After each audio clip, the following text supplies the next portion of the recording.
English learners. Welcome back to English Pod. My name is Marco. And I'm Erica. We're bringing you an advanced lesson today. That's right. An advanced lesson where we talk about investing in emerging markets. Right. So it's kind of a business topic. It's kind of a world topic as well. Yes. And it's pretty difficult. Yeah, it is really hard. Right. So if you're listening and you don't understand everything, please don't get discouraged. Don't worry about it because we're here to learn. Yes, and we're here to help you. Right. Mm-hmm. So let's get started with this. I'm really excited about this lesson. Yeah. Okay. Well, Marco, maybe you can tell us a little bit. What is an emerging market? An emerging market is a market that is starting to develop. Okay. And it's growing rapidly. So you can maybe give some examples of emerging market. Well, for example, China is an emerging market. Yeah. In the last years, it's been growing rapidly. More and more people are moving to the middle class and have money to spend. Right, exactly. Mm-hmm. So China is like a really great example of an emerging market. All right. Well, with that, let's listen to the dialogue for the first time. Dad, I'd like to borrow some money. Sure, Johnny. How much do you need? $5? Come on, Dad. I need $30,000. I want to get into the market. You know, I'm tired of hearing all this news about the economic downturn, the inevitable recession, people stuffing their money in their mattresses. I look at this as an opportunity. This is a chance for me to get a jump start on building my nest egg. I don't know about that. With all the uncertainty in the markets right now, it'd be a very unwise decision to invest. I don't know if you're aware, son, but there has been a lot of turmoil in the markets recently. There have already been 500,000 layoffs in the last few months, and we have no idea how the proposed stimulus package will impact upon the economy. There's just too much instability. I just wouldn't feel comfortable investing in this climate. But look at it this way. Every challenge is an opportunity. And anyway, I'm not talking about investing in the domestic market. There are emerging markets that promise great returns. Look at China, for example. They have 1.4 billion people, 500 million of whom have recently entered the middle class. Here alone, the aggregate demand for consumer goods represents an amazing wealth-generating opportunity. Oh, come on, son. You're looking at this too naively. The Chinese market has exhibited a great deal of instability, and their currency has been devalued by almost a whole percentage point. Fine then. If that's the way you feel, so be it. But you're losing out on a great opportunity here. I'm gonna hit up Mom for the cash. Well, it sounds like the dad has missed out on a really big investment opportunity, hey? Yeah, his son is pretty smart. Yeah. Pretty smart little boy. Uh-huh. Okay, so we have some great words that we want to look at here. Mm-hmm. Why don't we start with the first one? Turmoil. Turmoil. Turmoil. Turmoil. So we have some great examples of how turmoil is used in different sentences, so let's listen. Example 1. With a civil war, a famine, and inflation, the country has been in turmoil for 10 years.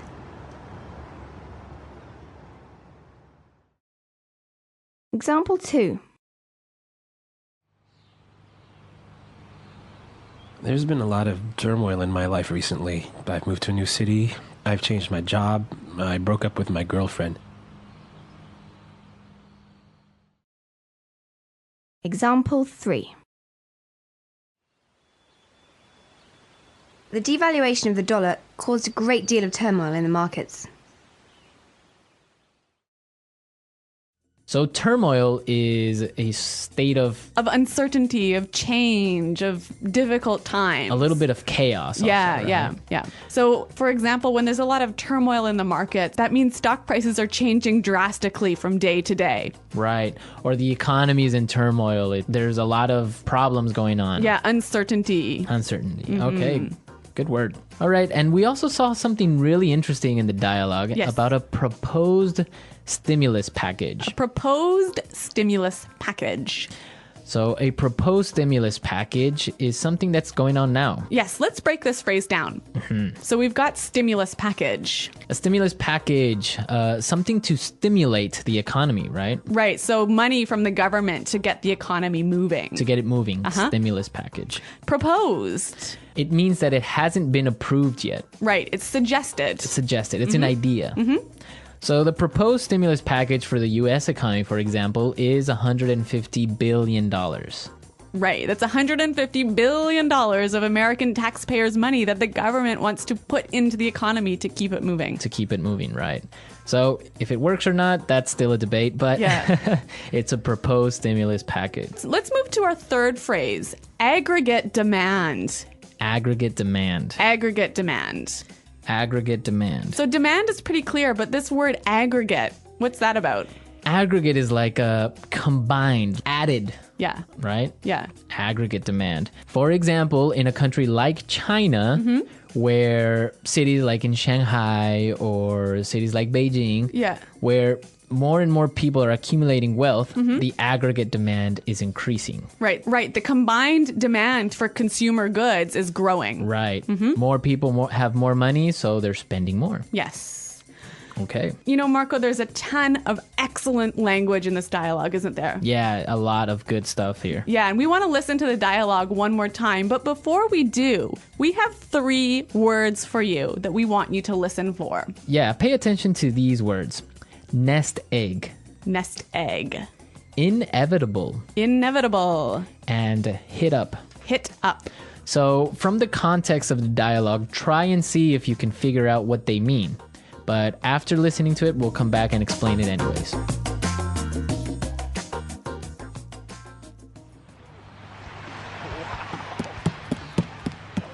Dad, I'd like to borrow some money. Sure, Johnny. How much do you need? $5? Come on, Dad. I need 30,000. I want to get into the market. You know, I'm tired of hearing all this news about the economic downturn, the inevitable recession, people stuffing their money in their mattresses. I look at this as an opportunity. This is a chance for me to get a jump start on building my nest egg. I don't know about that. With all the uncertainty in the markets right now, it'd be a very unwise decision to invest. I don't know if you're aware, son, but there has been a lot of turmoil in the markets recently. There have already been 500,000 layoffs in the last few months, and we have no idea how the proposed stimulus package will impact upon the economy. There's just too much instability. I just wouldn't feel comfortable investing in this climate. But look at it this way. Every challenge is an opportunity. And anyway, I'm not talking about investing in the domestic market. There are emerging markets that promise great returns. Look at China, for example. They have 1.4 billion people, 500 million of whom have recently entered the middle class. Here alone, the aggregate demand for consumer goods represents an amazing wealth-generating opportunity. Oh, come on, son. You're looking at this too naively. The Chinese market has exhibited a great deal of instability, and their currency has been devalued by almost a whole percentage point. Fine then. If that's the way you feel, so be it. But you're losing out on a great opportunity here. I'm gonna hit up Mom for the cash.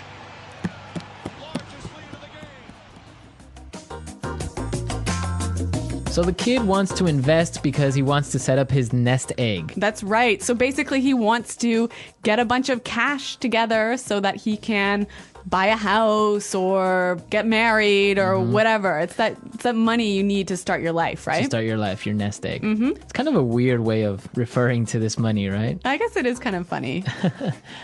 And also the little boy talked about an inevitable recession. Yes, inevitable. Inevitable. Inevitable basically means unavoidable. Right. So this guy thinks that the recession is unavoidable. It's gonna happen. Yes, inevitable. You know, this word inevitable, if you apply the root word, you can get a noun, an adjective, or an adverb, right? Right. So we've got some examples where you can see this word in action. Example 1. Jason knew he was going to get laid off, but he was trying to delay the inevitable. Example 2. As a new manager, it's inevitable that you're going to make mistakes. Example 3. Inevitably, we all die at the end of our lives. So as you can see, the noun and adjective form are the same. Yes, inevitable. Inevitable. When we use it as an adverb, though, we add the ly to it. Inevitably. Inevitably. Yes. So yeah, as you can see, we could use it in many different ways depending on what we want to say. Right. Well, inevitably, we have to move on to our third word. Hit up. Hit up. So he says he's going to hit up Mom for the cash. Ask his mom. Yeah, hit up. Yeah, this is kind of a slangy term, isn't it? Yeah, it's more informal, Yeah. a lot more slangy. Yeah. You wouldn't really use it with your boss, would you? No, you're not going to go up to your boss and say, hey, I need to hit you up for some cash. No. So, Marco, I think this word is only applying to money, right? Well, you wouldn't go up to your boss and say, oh, I need to hit you up for some vacation time. No, it's typically used like for money. In this context. Yeah. Hit them up. We've got some examples of the phrase hit up. Let's listen. Example 1. I'm going to hit up the boss for a raise. Example 2. Are you trying to hit me up for money? Example 3. I don't have any cash. Have you tried hitting up Sophie? She's rich. Okay, so this is our first advanced lesson. I hope you enjoyed it. It is a lot more challenging, I think. Yes. Especially because it's set in a business context, so it makes it so we have a lot of specific words and a lot of technical vocabulary. That's right. Marco, you're exactly right. And I think that our users are going to have a lot of questions about the language in this lesson. So I'd like to invite you guys to come onto our website at englishpod.com. Exactly, where you can leave all your questions and comments and we'll be there to answer them. But until then, it's goodbye. Bye.